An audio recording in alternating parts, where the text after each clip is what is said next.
Hello guys, this is Estrellas Vlog. Welcome to my YouTube channel. Gusto nyo ba ng masarap na merienda?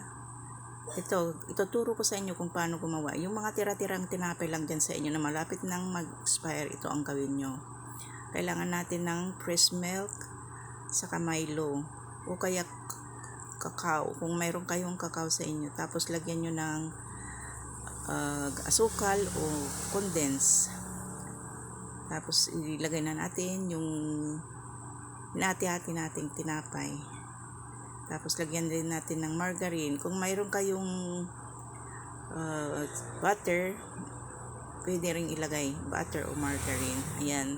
Halu-haluin lang natin. Tapos yung apoy mahina lang para hindi siya masunog. Pag naabot na natin yung consistency na kailangan natin, saka natin gawing bola-bola na ganito. Yung sa gitna niya guys, linagyan ko ng cheese para masarap. Tapos natin magawa lahat, ipiprito na natin.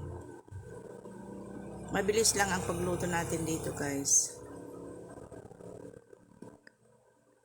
Kung hindi ka pa nakapag-subscribe sa aking YouTube channel, nangyari mag-subscribe ka na para updated ka palagi sa aking i-upload.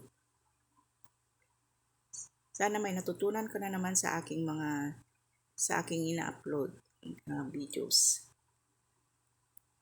Sana hindi kayo magsawang manood at sana paki-share na rin at like sa ang aking videos. Thank you for watching guys. Ito na siya guys, oh. Sobrang cheesy niya, tignan mo. Oh, di ba?